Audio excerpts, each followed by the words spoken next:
So MLB The Show 22 has been out for a week with early access, and a ton of people are still looking for the best ways to make stubs in Diamond Dynasty to get their team the best possible team that they can. And in this video, we're going to be checking out a bunch of different methods, working the market, investments, how to make stubs in online modes, single player modes, all that stuff. So if you're excited for this one, do me a favor, hit the like button, hit that subscribe if you're new. I would greatly appreciate it. In the comments down below, let me know any questions you have about making stubs on the market. And don't forget to follow me over on Twitch, where we're live streaming MLB The Show 22 content. No money spent, ranked seasons, battle royale, all that good stuff. But I hope you enjoyed the video, and let's get it. Minika, watch me on Twitch, ooh, I'm streaming. I'm on YouTube, subscribe to the channel, red button beaming. Let's get that sub count, take over YouTube, ooh, we teaming.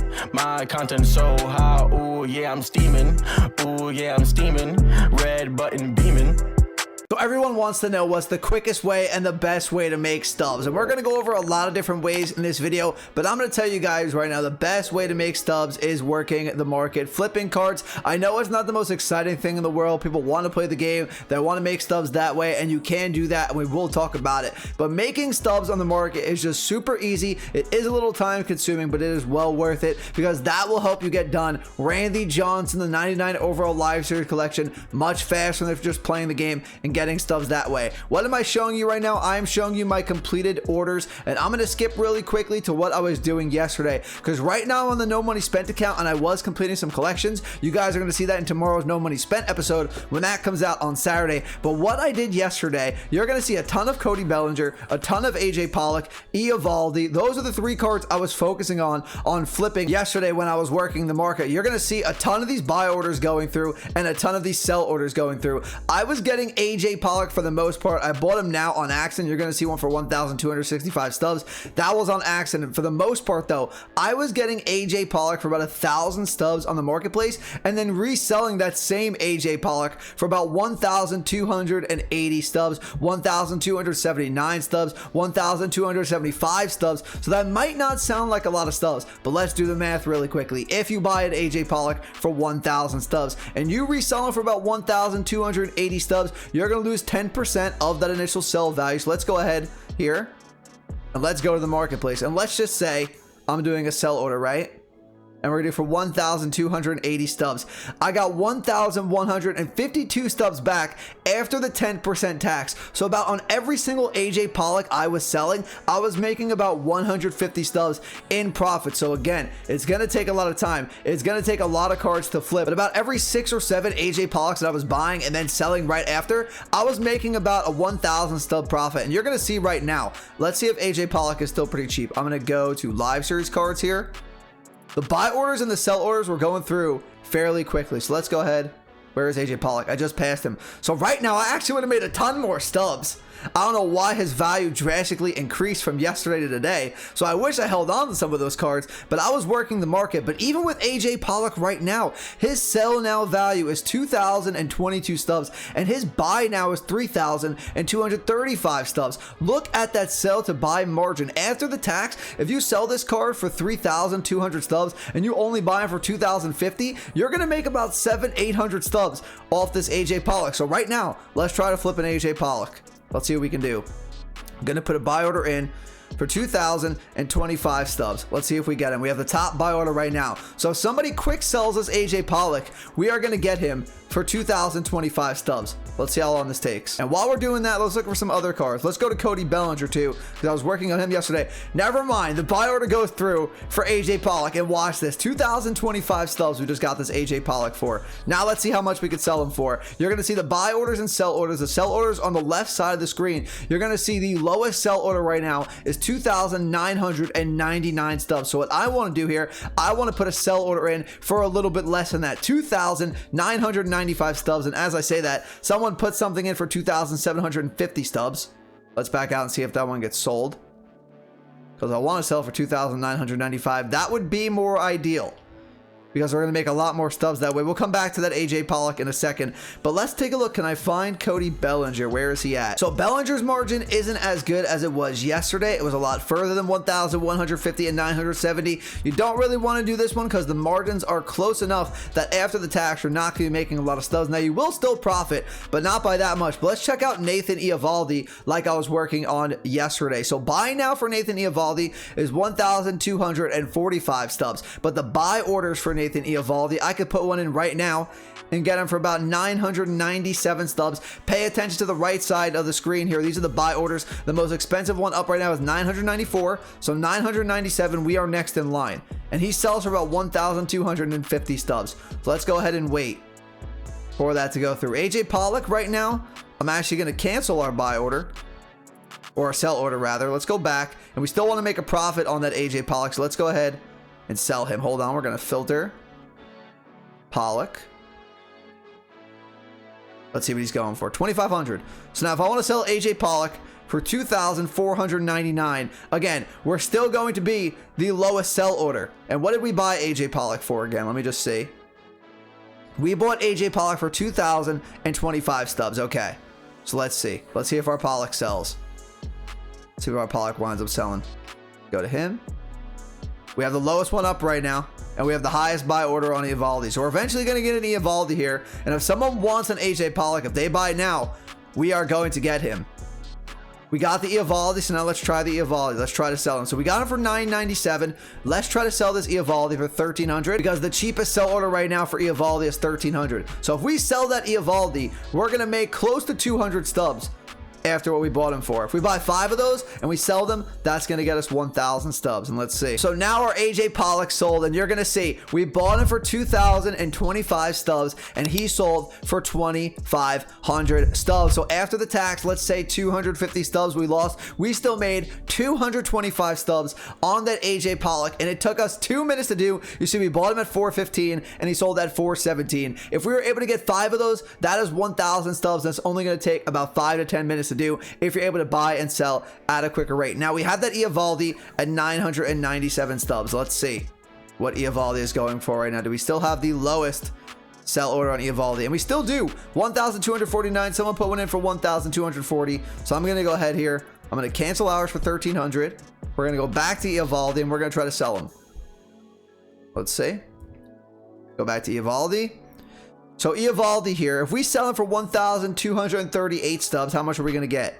We're going to get 1,114 stubs. So we're going to make roughly about 120 to 130 stubs with this Eovaldi. So about 9 of those would make you 1,000 stubs. And again, it's not as good as that AJ Pollock, so you want to look for cards that have better margins. You see how quickly the margin closed on AJ Pollock because he was at 3,000 buy now and like 2,000 sell now. That completely changed. And Eovaldi is about 300. So right now, you don't want to be buying AJ Pollock because if you buy now and sell now, you're not going to make that many stubs. And there you go. Our Eovaldi sell order went through as well. So Nathan Eovaldi, we bought him for $997, sold him for $1,238. Took another 2 minutes to do. So between those two cards and about 10 minutes of time, 5 to 10 minutes, we made about 400 stubs. Now, if I was grinding really quickly and not trying to explain to you guys, I was just in the zone, working the market, I would have bought a ton more of those cards and sold a lot more of them. But because I'm trying to explain at the same time, I wasn't going as hard so I could focus and talk to you guys. But now, let me go break it down very slowly and explain what I was doing.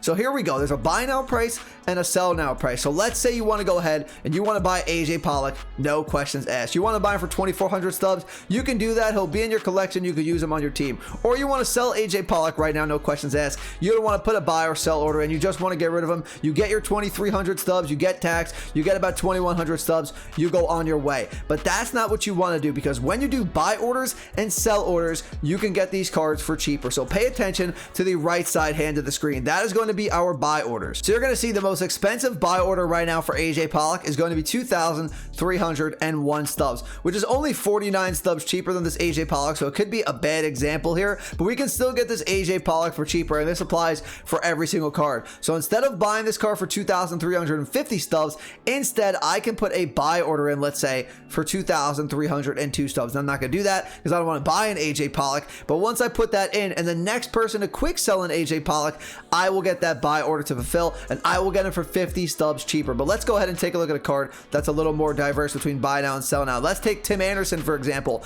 I can get this Tim Anderson for, let's say, 1,335 stubs with a buy order rather than buying it for 1,733 stubs. So you want to go ahead and always put a buy order in. Now that leads me to a sell order. I can sell Tim Anderson right now for 1,330 stubs, no questions asked, but instead I'll make a lot more stubs if I go ahead and put a sell order in, and the cheapest one up is 1,733 stubs. So let's say I go 1,720 instead of only getting 1,330 stubs for Tim Anderson, and that doesn't even include the tax. I'll get 1,548 stubs for Tim Anderson, and that is after the tax. So by using buy orders and sell orders, you're going to save a lot of stubs when you're looking to buy or sell a card for your own team, and you're going to make a lot more stubs when you're looking to flip cards. Now let's say you don't want to work the market, you don't want to flip cards, you just want to play the game, but you still want to make some stubs on the market. The best way to do that are investments. And what I mean by investments, if you guys don't know, with live series cards, let's take this Tim Anderson for example, his 81 overall isn't set in stone for the entire year. If Tim Anderson has a monster year, his card is going to go up in overall, and if he has a very bad year, it's going to go down in overall. So if you think Tim Anderson is a very underrated card, an 81 overall in my opinion is lowly rated, I think he should be an 83, 84, 85, maybe even a diamond in this game.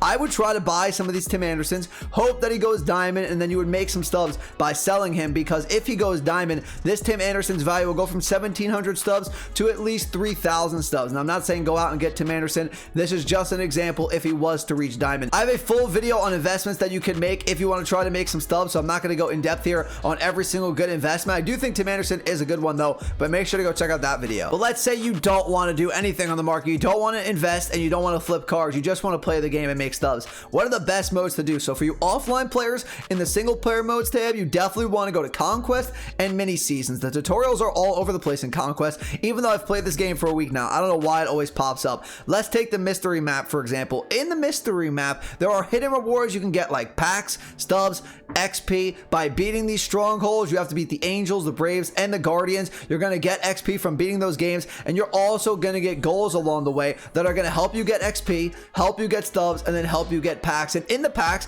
if you happen to get lucky and you get a Mike Trout, you get a Shohei Ohtani, a Ronald Acuna Jr., that's going to be a ton of stubs you can make by getting these cards by playing a completely free offline mode. So the Conquest is great, and there are bigger ones. Let's take the Faces of the Franchise West. This is going to help you earn XP in the Faces of the Franchise program. There's more packs, there's going to be better rewards as you get to the end. If you finish this, you get a bigger stub reward, more XP, Ballin' as a Habit pack, a prospect pack. The Ballin' as a Habit pack is going to give you a guaranteed goal with a better chance at getting a diamond. That can help you get a high live series pull, which would be great for getting stubs. The map itself in the hidden rewards, more stubs, more XP, more packs. So Conquest is great for you offline players. Mini seasons is also great. I do believe if you play this 28 game season and you win the first 17 or 18 games, I actually haven't had a chance to play the mode yet, so don't quote me on this, but there's definitely some videos on it that you can check out on YouTube as well. But I believe if you win 17 or 18 games, you can quit out the rest of the games, go straight to the playoffs, and then once you get to the playoffs, if you win a championship, you're going to get a free 89 overall Evan Longoria that can go on your team, and you can sell whichever third baseman you're using, because this card is actually very good. And then every single time you win a championship in mini seasons 2, you're going to get a pack bundle with 10,000 stubs right off the bat, 5,000 XP, which is going to help you get done the Faces of the Franchise program, get packs there, make some more stubs in that program, and 15 the show packs, and 1 Ballin' as a Habit pack in the mini seasons championship bundle. This is a really good mode. I would actually say mini seasons looks better than Conquest right now, but they're both very good. So whichever one you want to do, go ahead and do that. I have a full video on how to get Conquest done as soon as possible. Mini seasons, like I said, though, I haven't had a chance to actually dive in. And if you're going to play online modes, ranked seasons, if you're a very good player, then obviously you can make stubs by getting the World Series rewards. But if you're not a very good player, you're not going to make World Series. Ranked seasons is not the way you want to go here when it comes to making stubs. Events or BR is definitely the way you want to go. So in the Battle Royale program, let me just quit out the tutorial, there's a ton of stubs to make, ton of these cards you can get. There's silver BR program packs, gold BR program packs. Now you can sell these cards on the market. The golds one are going for about 5,000 a piece. Let's see what the silver one's going for, about 4,000 stubs a piece, and even the bronze ones are going for 2,000 stubs a piece. And you don't have to be great at the game. There are missions you can do, parallel XP you can gain. There's a ton of different ways to get this done. And as you go throughout the program here, you're going to get other packs, standard packs, you're going to get stub rewards. You're not even going to have to get a pack and hopefully get a good pull. You're just going to get stubs just just for completing the program. As we get to the end here, more ballin is a habit packs, a free 90 overall Larry Doby that's selling for about 16,000 stubs on the market, and then we have a choice of 5 diamond cards. We have Pedro, Craig Biggio, Chipper Jones, Andrew Miller, and we have Jason Bay. So there's so many free diamond cards you can get in this that you could sell on the marketplace. There's pack bundles, stub rewards, gold cards, silver cards, ton of great things in the Battle Royale program. So that's a great mode to do. In my opinion, the most beneficial mode in the BR program. And I actually forgot to say this one